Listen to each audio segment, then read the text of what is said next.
West Tek. This is a place you already likely know about, as it's been used as the best experience farm for a long time. But recently, the raid's released, and with that, there is a new best method. And it's really good, if you have good kill speed and the proper setup. But the requirements are quite harsh.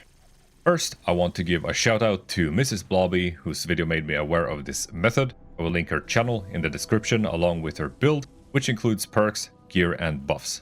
If you want a more in-depth look into how this is done, make sure to check her channel out. So the first thing we're gonna do is we have to take on the raid, but you also need an alt account for this, or a teammate with an alt account. You can do this solo or with a group, at least as far as I'm aware, though I have only tried it solo so far. This extra account will not receive any experience or rewards for the completions that you do, because it will not be in the raid when you complete the boss. That's why an alt is ideal. Let's imagine for a second that this Vault Boy is your alt account, and it's going to be the team leader. This character will jump into the raid first, and then you will join in on your main account, and your friends can also join if you are doing it in a group. You will clear the entire raid together to make sure that this alt account gets all of the progress past the 4th stage right up until the last boss. At the last boss, the alt account will leave the raid. At this point, things are set up and you can now take on the boss. Once you've killed it, you will get experience and rewards, and then you simply will get kicked out of the raid. The raid will of course reset. Now you can start farming the last boss, and this is by using your alt account again to go into the raid initially. And then you follow up with your main and maybe your friends. And in this case, your alt will instantly leave the raid even before getting to the first room. What this does is it enables you to do the last boss without completing that progress on your alt account. And so you can just go right to the last boss, and I will show you how this sequence works. So let's take a look at that. So here's my alt. I made a team on it because it needs to be the team leader. So I join on my main, enter the raid on my alt, and then follow up with entering on my main. Once we are inside, I will immediately leave on the alt account, and now I'm in the raid solo. Here, if you die in the beginning, you will get teleported to the last area instantly. And so here I'm using the gamma gun to do just that. As you can see, we do get ported to the last area. In here, you simply need to run to the last room when you are ready, and you can take on the boss. As for the gear requirements, a syringer. I am reluctantly recommending this because I don't know if it actually works really well, but in theory, Endangerable Syringe Barrel should increase your DPS output. If someone knows whether this works or not on the Ultracite Terror, please do comment about that to enlighten us all. Thank you. Now as for the main weapon, you're gonna want a Gatling Plasma. If you are running with lower HP, Blooded is going to be superior. There are some other things that you could potentially try out. I don't know if anti-armor would do a lot, but Furious might be good. And then Executioners is best in slot under 40% HP. As for the 2nd star, weapon speed. As for the 3rd star, action point cost, because we are running in VATS. And the 4th star here, it's not mandatory, but pinpointers is what I'm using. I straight up copied this from Mrs. Blobby. Before I had this though, I did use polished, so it's not like you need pinpointers. But the more damage output, the faster you'll get the kills, of course. And then we have an identical Gatling Plasma here with Executioners whenever the Ultracite Terror is below 40% HP. You don't need this. You could just use one Gatling Plasma, but of course this will speed things up. Also, I have not unlocked any of the new Gatling Plasma plans, so by no means are those needed, but of course recommended. Now, while you could run this without power armor, well, you're gonna have a much better time with power armor, I'm sure, so that's what we want. Specifically, Overeater's Union Power Armor. Mainly just the 1 star for Overeaters, that's the most important by far. Union bonus, of course, gives you carry weight, which is really nice in general, but also poison resistance. That is super strong in this last room. Overeaters as your 1st star again is pretty much all you will need. On the 2nd star, poison resistance is quite nice. You can also do AP refresh if you have that. Weapon weights reduction on the 3rd star, you can put kind of whatever you want. And you can see I also have a 4th star, Rejuvenators. That is going to help you maintain your AP a lot better, which means more damage output. I did not have a 4th star for the majority of the kills, and my 2 3 stars were also not that great. So I farmed this boss mainly with Overeater's full union set. So this requirement isn't that difficult to come by. Besides, a full Overeater set is really good as kind of a general workhorse, I suppose. Regarding the legendary perk cards, taking one for the team you're of course going to want, as you will straight up deal more damage and you will be on a team no matter what. Funky Duds for the poison resistance. Max rank gives you more poison resistance than the Union Power Armor. Extremely good card against the Ultracite Terror. And then I just have some special cards, you can kind of pick and choose which ones you want, whatever suits you. Then we get into a full perk card setup. Again, I will link Mrs. Blobby's setup in the description if you want to skip this part.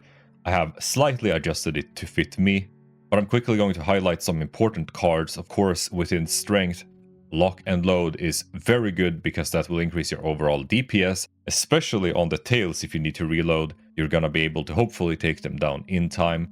And other heavy gunner perks to increase overall damage. Concentrated Fire in Perception because we do want to target its eyes. We also have stuff like Field Surgeon in Charisma and First Aid in Intelligence to boost Stimpaks. Power User to boost Fusion Cores as they do deplete really quickly, I've noticed. I was taken by surprise there actually, probably quite a good card to use. Stabilized for more damage of course.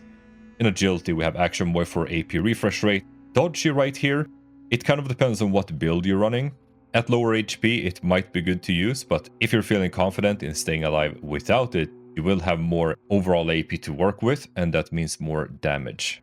If you do want to just straight up copy this from me, here you have it. Stuff in Charisma like Travel Agent is completely useless. By the way, I just have it there because 1 extra point. I also share Inspirational from my alt account. That's something to keep in mind. If you don't have that shared, definitely equip that instead of something else in Charisma.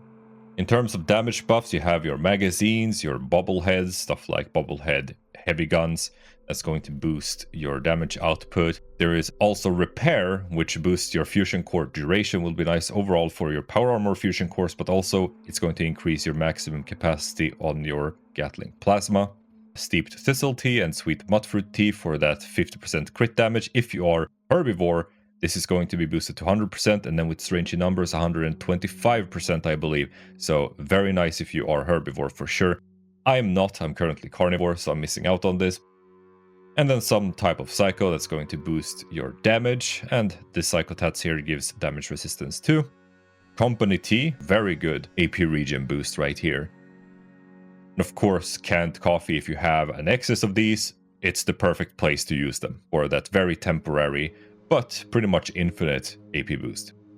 Now let's talk about the experience buff. So obviously, sleeping in a bed that's going to give you a well-rested buff. This buff you're going to lose if you die, so it may not be that useful in the beginning until you have learned how to do the boss without dying. Just something to keep in mind. Also, the Sacred Mothman Tome, of course, for that extra experience. Then if you are carnivore, Tasty Squirrel Stew. If you are herbivore, Cranberry Relish gives a very nice boost to your experience. And as you already knew, lunch boxes, pop 4 of them and you will have an additional 100% experience gain. You should not be farming experience if you are not using lunch boxes. Also, Bobblehead Leader, especially with Curator, is going to last for a long time. Now in the last part of this video I will show you an example run, which I'm going to speed up at times, but if you're curious, the entire run is roughly 3 minutes with the setup that I showed, the items that I have, so it's relatively decent. I start off with a Syringer, then I pop a Psycho, and just start firing away. It's not gonna do much now in the beginning, just a scream, and then it does 1 melee attack. Now a lot of things are gonna happen at once, but first, here we have the Acid Spit.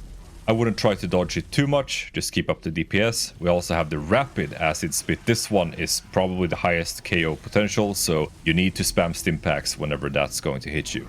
The Pushback attack, make sure you jump in order to negate it. Tail spawns right here, try to focus it heavily. I'm targeting it with VATS, but you will see later that can sometimes be a bit tricky and potentially mess you up. This melee attack staggers you and it can KO you quite easily if you are on low HP and you have poison applied to you. because you cannot heal as you are staggered. Again, Rapid Acid Spit, spam your stim packs, make sure you don't die.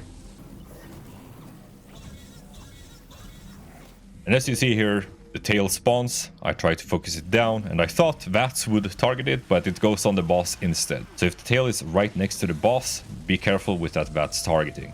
Now, nothing is really gonna happen, so let's speed this up, as it's pretty much just rinse and repeat for the most part.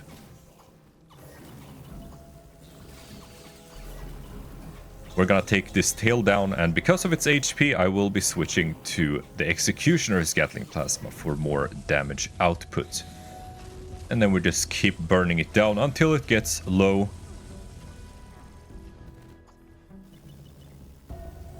At this point, the Ultracite Terror will come crashing down into its last phase.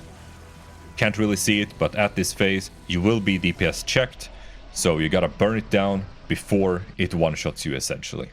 And right here at the very end, I leave my power armor in order to get the intelligence buff from my unyielding set. You can also swap to your weapon. For the contextual ammo, I swapped it to a Gatling laser for the fusion core. And then you'll get instantly kicked out. And now it's basically rinse and repeat. Despite having killed the boss, you just go in on your alt account again, and your main, leave on the alt, and you will be good to kill it again. I'm pretty sure I said everything that I wanted to say, so I hope it helped you and potentially your group in getting this experience farming method going. If you liked this video, make sure to thumbs it up and comment something. Subscribe if you want to see similar content in the future. I'll catch you again next time.